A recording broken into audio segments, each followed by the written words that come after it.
Hi, welcome. Enjoy the content, subscribe, and turn on notifications. Jessica Moore spent the last 12 years of her life climbing step by step in a career that few believed she could maintain after so many losses. Since her parents' turbulent divorce, back when she was still a teenager, she learned to sustain her own faith in things. She was stubborn, focused, dedicated to the point of forgetting birthdays, holidays, and weekends.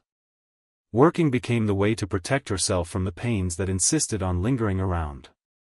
And it was like this, between increasingly ambitious interior design projects and awards that featured her name in architecture magazines, that she believed she had won. Until she met Blake Turner. He appeared at a time when Jessica no longer remembered what it felt like to truly rest. Blake seemed to bring balance.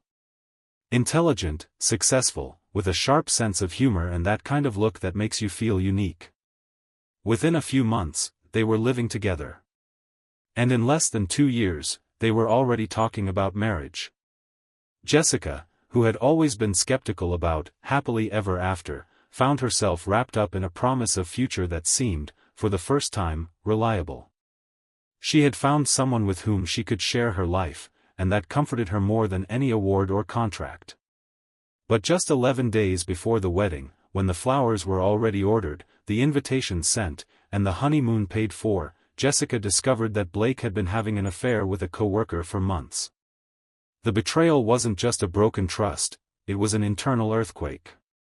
She questioned everything, her criteria, her instincts, her ability to recognize true love. She felt ashamed with friends, family, and even with herself. She felt ridiculous for believing so much, for defending someone who lied so easily.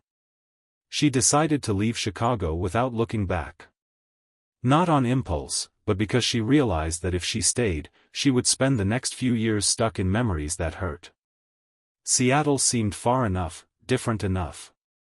There, she started over. Bought a small apartment, reorganized her portfolio, and dove into work, this time with more strategy and less urgency. But fate, as always, likes to play with time. And it was during an art exhibition, which she almost decided not to attend, that she met Adam Keller. It was Denise who introduced them. She had been a client of Jessica's in an interior design project months earlier and insisted that she go to the event.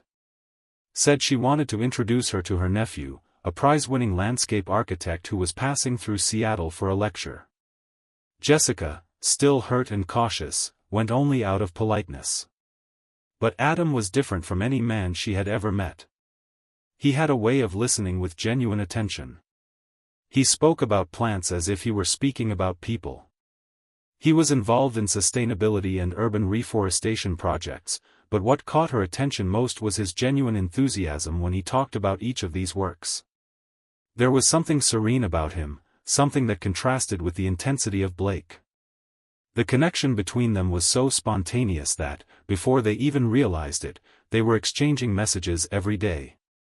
They began meeting frequently, casual lunches that turned into long dinners. He showed her the behind-the-scenes of his park projects, and she took him to see the interiors she designed. In 3 months, they were living together. And it was exactly on the day their time together reached that mark that Adam surprised her with an old ring from his family. He said he wanted to share not just a house, but life with her. Jessica, with tears in her eyes, said yes without hesitation. Over the years, they built something solid. It wasn't perfect, but it was real. They shared breakfast in silence on busy days and talked for hours when they had time. They argued when they disagreed, but learned to give in. They traveled less than they would have liked, but managed to turn even a trip to the grocery store into something light. Jessica felt that she had finally found a home. With him, she could breathe. Adam respected her space, encouraged her ideas, participated in her achievements. There were no demands for attention, just genuine presence. And that was enough. In recent times, she had considered the idea of having children. She began to see the future as something safe, not as a tightrope. Her work was going well. Clients were increasing, the projects becoming more challenging. And with Adam by her side, she felt at peace, even on the hardest days. Their love wasn't loud, but it was firm. And it was this firmness that supported her when she received the call from the hospital informing her that her father had fallen at home and fractured his femur. Surgery was unavoidable, and he would need care for at least several weeks. Jessica packed her bags in a few hours and boarded a flight to Chicago. She left Adam with the promise that she would return as soon as her father was stable. There was no tension between them. He hugged her, kissed her forehead, and said it would be okay. She believed him. But there are things that even the most mature love can't predict. And sometimes, what seems buried long ago finds a way to resurface exactly where we least want to return. Jessica's plan was to stay in Chicago for 2 weeks, maybe 3, just the time necessary to help her father recover from surgery. She was determined to keep everything under control: medications, appointments, physical therapy, diet. Meanwhile, she remained connected with Adam, exchanging messages and video calls almost every day. He asked about her father, made jokes to make her smile, and said he was counting the days until she returned. Even from afar, his presence was constant, and Jessica felt supported. But the days kept passing, and she began to realize that things were more complicated than she had expected. Her father, as stubborn as ever, refused to follow some medical advice. The hired caregivers didn't last more than a week, and she ended up accumulating roles that drained her body and mind. It was during one of those trips to the pharmacy, while waiting for a medicine to be picked up, that she heard a familiar voice. She looked aside, almost unwillingly, and there was Blake. His face thinner, his eyes dull, his beard unshaven. He saw her too, and for a moment, both remained silent, trying to understand if that encounter was real. He was the first to speak, with a strained smile, saying that he was trying to recover, that it had been months since he quit his job, that the days had been too hard to count. Jessica didn't know what to say immediately. She felt anger and pity at the same time. The last image she had of him was that of a man who destroyed her dreams, and now, standing in front of her, he seemed only a broken reflection of what he once was. They talked for a few minutes.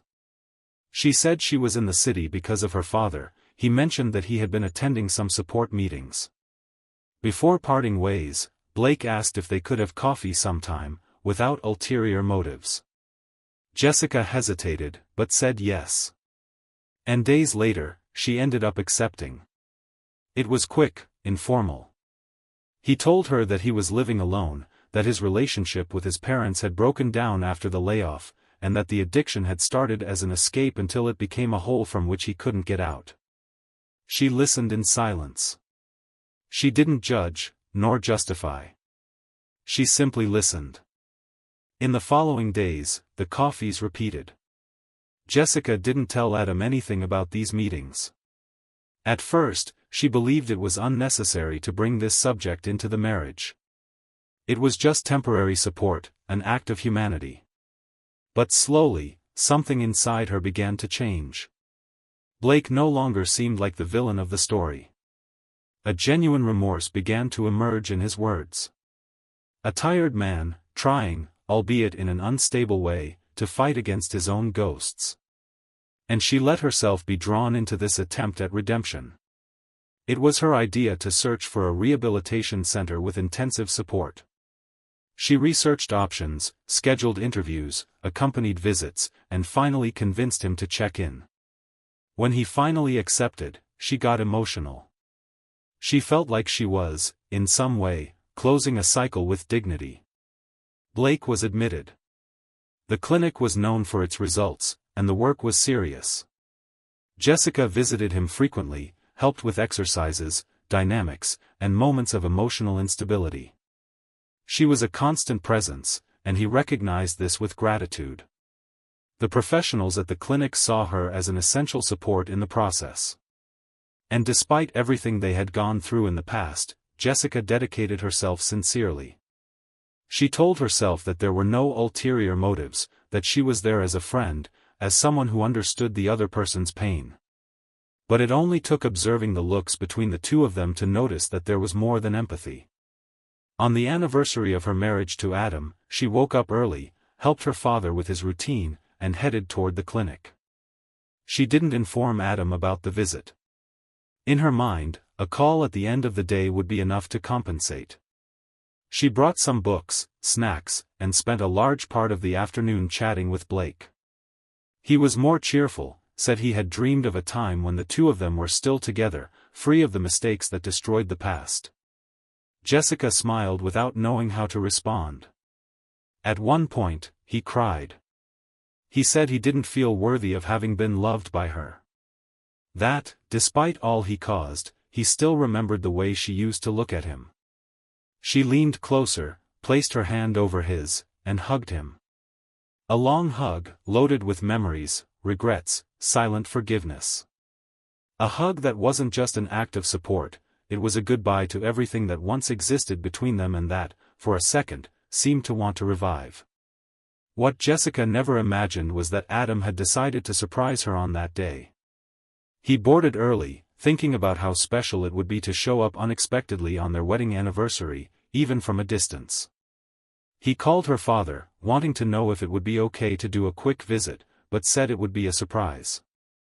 Her father answered politely, but said that Jessica wasn't there, that she had left early to visit a friend hospitalized in a rehabilitation clinic. That was what she had told him. Adam, curious, asked which clinic it was, saying he wanted to personally deliver the flowers to brighten her afternoon. Without suspecting anything, her father gave him the address. Adam thanked him, excited about the idea of an intimate, beautiful, meaningful moment. When he arrived at the clinic, he went to the reception, but before being announced, he stopped in front of the slightly open door of the visiting room. Inside, he saw Jessica hugging Blake, eyes closed, her face resting on his chest, in an intimacy that said everything. For a few seconds, time seemed suspended. Adam felt his heart sink. That scene left no room for doubt. The woman he loved so much was there, involved in a past that should have remained buried. Jessica noticed Adam's presence when she pulled away from the embrace. Their eyes met. She tried to stand up, tried to say something, but he had already understood everything. Whatever she said at that moment wouldn't have the power to erase the image he saw. She only said that it wasn't what it seemed. He took a deep breath, looked at her for a few seconds, and turned his back. He left without making a scene, without demanding explanations. He understood that silence carried answers harder than any word. And with a broken heart, he decided it was time to leave. Adam didn't say anything. He just observed that scene long enough to understand everything. The hug between Jessica and Blake didn't seem like a farewell, nor a gesture of compassion. It was full of feeling, unresolved history. With his stomach twisted and his heart clenched, Adam left there without saying a single word. Went to the parking lot, got into the rented car, and remained there for a few moments staring at nothing. He held the flowers on his lap as if still wanting to believe that it was a mistake. But he already knew it wasn't. He started the car, put it in gear, and began to drive away. Jessica appeared at the entrance of the parking lot at the exact moment he was maneuvering to leave. Upon seeing her, he ran to the car, signaling for him to stop. He rolled down the window. She approached, ready to say something, perhaps explain. But before any word was spoken, Adam threw the bouquet on the ground, between them, with a firm expression of someone who had already decided everything. Then, he accelerated without looking back. Upon arriving at the airport, there was no ticket booked, but he didn't care. He bought the first available one and boarded a few hours later, without even thinking if anyone would notice his disappearance. During the flight, he tried to sleep, but the image kept coming back, Jessica, with her eyes closed, her face pressed against Blake's chest. It was a scene that spoke louder than any justification. Upon arrival at home, it was already late, and he didn't turn on the lights.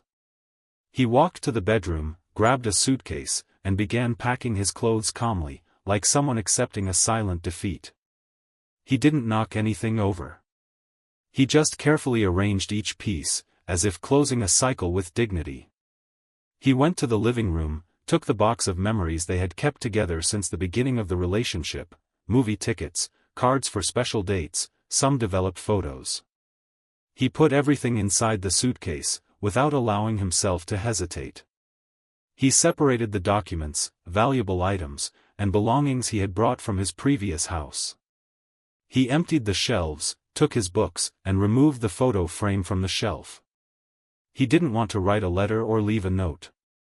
He emailed his lawyer requesting the start of the divorce process and told him he would leave the key with the concierge. He wouldn't wait for confrontations. For him, everything was already clear. Hours later, the apartment was clean, quiet, and empty of any trace of him. Adam went down, handed the key to the concierge, and asked that it be passed on to Jessica. He said only that she would know the reason. He left without looking back. He went directly to his childhood friend's house, where he would stay until deciding what to do with the shared assets and legal responsibilities. He didn't talk to Denise, nor did he reply to messages. The only thing he did was cancel the flight she would use to return to Seattle a few days later. He wanted to make sure they wouldn't be under the same roof again. Jessica returned home the next day completely distressed. She had called Adam several times since the previous evening, sent messages, and even tried to contact Denise, but nobody answered. His phone was off, and the silence on the other side only increased her anxiety. She took the first flight in the morning, hoping to find him and explain everything, even though she didn't know where to begin. Upon opening the apartment door, she felt a void that didn't need explanation. His absence was in everything. She went straight to the entry table, his keys weren't there anymore. She called for him, walked through the rooms, and nothing. She opened the closet with trembling hands and felt the world spin when she saw the empty shelves. His clothes were gone. She went to the bathroom, opened the cabinet, and only her products remained. His space in the mirror, clean. The watch he always left on the nightstand, also gone. There was no doubt left, Adam had left. And apparently, he had no intention of returning. The next day, she stood in the middle of the living room, still processing the emptiness, when she received a call from an unknown number. She answered with hope. From the other line, a formal voice introduced itself as Adam's lawyer and informed, objectively, that the divorce process was being initiated. Jessica fell silent, holding the phone to her ear as if not hearing right. When the call ended, she sat on the couch, feeling the weight of the words. Formal request for divorce. She didn't need further explanations. That confirmed everything. She tried calling Adam again, sent messages, wrote an email. No response. She looked for Denise, who also didn't know anything. It was as if he had disappeared from the map. And in that absolute silence, she understood that he had left in a way she never imagined, without return, without discussion, without drama. Only with the certainty of someone who had seen enough to not want to come back. Jessica spent the following days in denial. She walked through the house as if he might still return, as if suddenly the sound of a key in the door might interrupt that silent nightmare. She waited for any sign, any message, any action indicating regret from his side. Nothing happened. The days dragged on between frustrated attempts at contact and sleepless nights, where every memory felt like a knife being driven in again. The photos of the couple were still on her phone, the daily habit still seemed linked to him, like preparing 2 cups of coffee without realizing it. Her body was in the present, but her mind insisted on living within what had been ripped away. Without direction, she took a flight back to Chicago. She thought that being away from their house, away from the walls that witnessed the fall of what had once been solid, might help calm her chest. It didn't help. Especially when she reunited with Blake at the clinic. He was still in treatment, with a slightly better appearance. He showed progress. He said he felt more centered, that the therapy sessions were affecting him in a profound way. Jessica got involved again in that reality, this time fully. She surrendered to the care, to constant presence. She believed that, if she had already lost her husband, at least she could help someone recover. With time, the meetings became closer. Blake seemed another man. He made a point of thanking her for everything, showed real interest in her life, in the pains she carried. The intimacy between them grew, and even with all the open wounds, she began to believe that perhaps that chapter with him hadn't ended the way she always imagined. She accepted his invitation to rent a small apartment together. She told herself it was for practicality, for economy, since he had no one else to rely on and she still spent part of her days by his side. Deep down, she wished that gesture also meant redemption. That the man who had destroyed her dreams in the past would be able to build something new beside her. She was tired of starting over alone. She wanted to be loved again, wanted to believe that the effort wasn't in vain. And when she received, that very week, the official confirmation of her divorce with Adam, she felt that it closed a cycle forever. The paper was signed, sealed, definitive. Around the same time, Blake was released from rehab. The doctor said he had shown significant progress and that, with emotional support and discipline, he could move forward. Without hesitation, they decided to live together again. Jessica believed that this time would be different. In the first few months, Blake seemed truly transformed. He cooked meals beside her, kept his post-treatment appointments, showed interest in the projects she resumed as a freelancer. He said he felt lucky to have a second chance, and she clung to that. Slowly, she let go of suspicion, pain, fear of being betrayed by her own hope. She began to imagine a possible life beside him, without idealizing, but with some relief at seeing signs of stability. For the first time in a long time, she didn't wake up crying. She was reorganizing her life and trying, in her own way, to turn the past into a starting point. Until one Wednesday night, Blake informed her that he would go out for dinner with an old colleague from his support group. Jessica didn't question it. He seemed stable, had been keeping his appointments, and she wanted to believe that trust was part of the rebuilding. As the hours passed, his phone stopped responding. By 2 a.m., the line went straight to voicemail.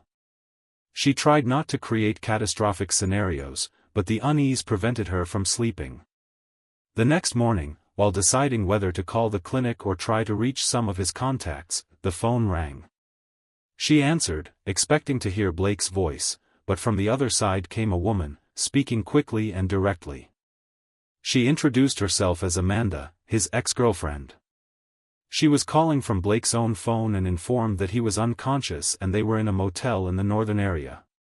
She said they had spent the night together and that, at some point, he had acted strangely, confused, mixing alcohol with medication. She explained that, before losing consciousness entirely, Blake had murmured something about Jessica being a trustworthy friend, someone who would know what to do. Amanda then asked, as if it were the most natural thing in the world, "Can you come pick him up here?" The question echoed like a blow. Jessica froze, holding the phone with trembling hands, feeling the world collapse once again, just like always. Jessica didn't think twice. She hailed a taxi and went directly to the motel. During the ride, her heart raced and her head swirled with unanswered questions. When she arrived, she found Amanda at the reception, tense, holding Blake's phone in her hands. They went upstairs together to the room. The scene was devastating. He was disoriented, slurring his speech, with a lost look. With Amanda's help, they managed to dress him and place him in the back seat of the car and took him to the nearest hospital. Jessica held his head during the ride, trying to maintain control of the situation while forcing herself not to break down right there. At the hospital, while waiting for the appointment, Amanda casually remarked that it was good Jessica had come, since she seemed a very close friend. At that moment, Jessica corrected, firmly but without changing her tone. She said she wasn't a friend, she was his current girlfriend. Amanda remained silent for a few seconds, visibly unsettled. She said she didn't know, that Blake had omitted that. She looked at the floor, avoided eye contact, and, without saying anything else, left the hospital. Jessica didn't try to stop her. She stayed there, alone at the reception, tasting the bitter flavor of humiliation.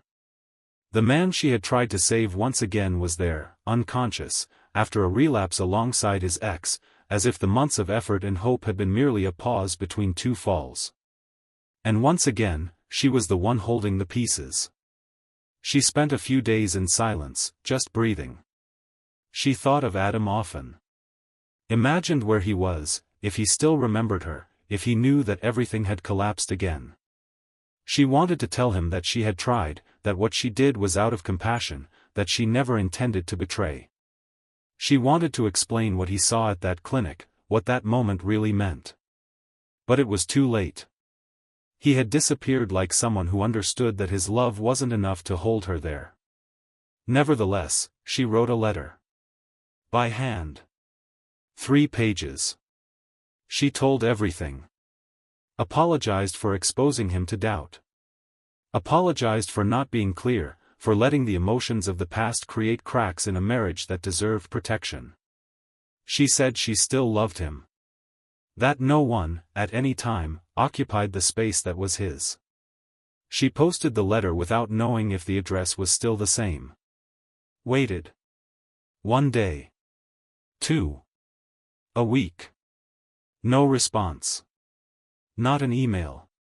Not a returned envelope. Nothing. And it was in this silence that she truly understood that the end no longer depended on her. That some choices don't have a comeback, even when the remorse is sincere. That time doesn't freeze for those who make mistakes and then regret them. It moves on. It takes along the love that wasn't cared for in the right time. Jessica remained in Chicago, starting over once again. This time without Blake, without Adam, without plans. Just with the bitter lesson that, by trying to save someone who insisted on destroying themselves, she had lost the one who had truly been whole by her side. And what hurt the most wasn't the loneliness that remained.